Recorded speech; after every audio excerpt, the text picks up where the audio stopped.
তোর সাহস কি করে হয় আমাকে প্রেমপত্র দেওয়ার? আমি ইচ্ছা করে দেইনি। তোকে আর কিছু বলতে হবে না।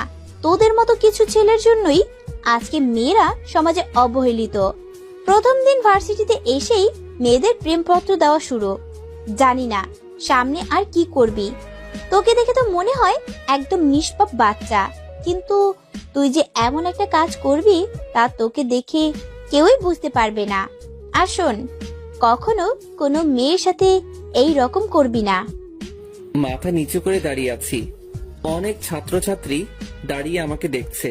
কোনো কিছু না করেও এইভাবে সবার সামনে অপমানিত হলাম। অবশ্য অপমানিত হওয়া আমার কাছে নতুন কিছু নয়। সেই ছোটবেলা থেকেই অপমানিত হয়ে আসছি।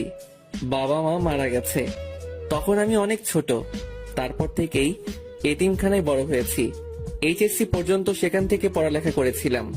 কিন্তু যখন আমার বয়স 18 হলো, তারপর তারা আমাকে কিছু টাকা দিয়ে বলল যে এখন থেকে আমি আর এখানে থাকতে পারবো না।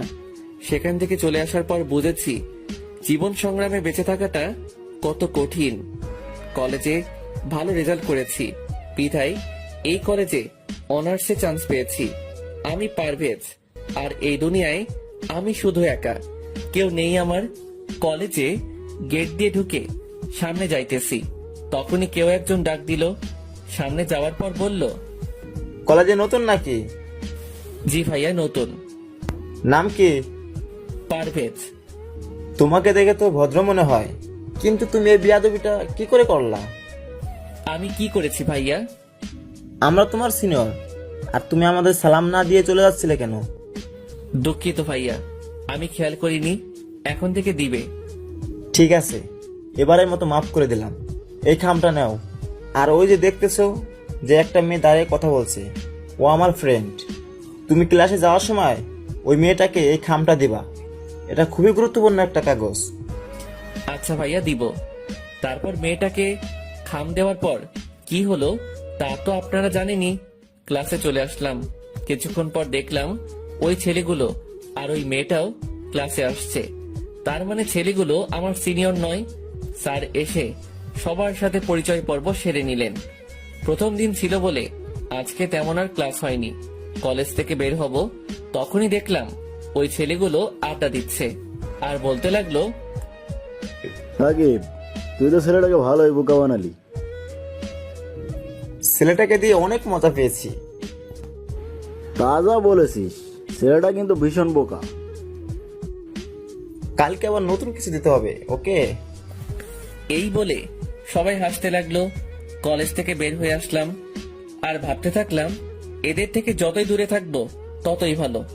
যাই হোক, এক রুমের বাসা ভাড়া করেছিলাম আর এতিমখানা থেকে একটা হোটেলে চাকরির ব্যবস্থা করে দিয়েছিল। 3টা থেকে রাত 9টা পর্যন্ত ডিউটি। বাসায় গিয়ে কিছু খেয়ে ঘুমিয়ে পড়লাম। ঘুম থেকে উঠতে একটু দেরি হয়ে গেছিল, তাই হোটেলে ঠিক টাইমে পৌঁছাতে পারি নাই। হোটেলে পৌঁছানোর পর ম্যানেজার বলল, এই জন্যই তোমাদের মতো ভার্সিটি পড়ুয়া ছেলেদের কাজ দিতে নেই। প্রথম দিনেই দেরি। সরি স্যার, আর হবে না। যাও কাজ করো। রাত 9টার সময় কাজ শেষ হলো। বাসায় আসতে আসতে 10টা বেজে গেল। রাতের খাবার হোটেলেই খাই। বাসায় এসে পড়তে বসলাম। পড়া শেষ করে ঘুমাতে গেলাম। সকালে ঘুম থেকে উঠে ফ্রেশ হয়ে কিছুক্ষণ পড়লাম। তারপর কলেজে গেলাম। কলেজে যাওয়ার পর আবার সেই ছেলেটা সাকিব ডাক দিল। তোকে না বলেছিলাম আমাদের সালাম দিতে? সালাম কেন দিব? আমরা তো একসাথেই পড়ি। তোরে তো। তখন একজন স্যার চলে আসলো। কি হচ্ছে কি এখানে? যাও ক্লাসে যাও।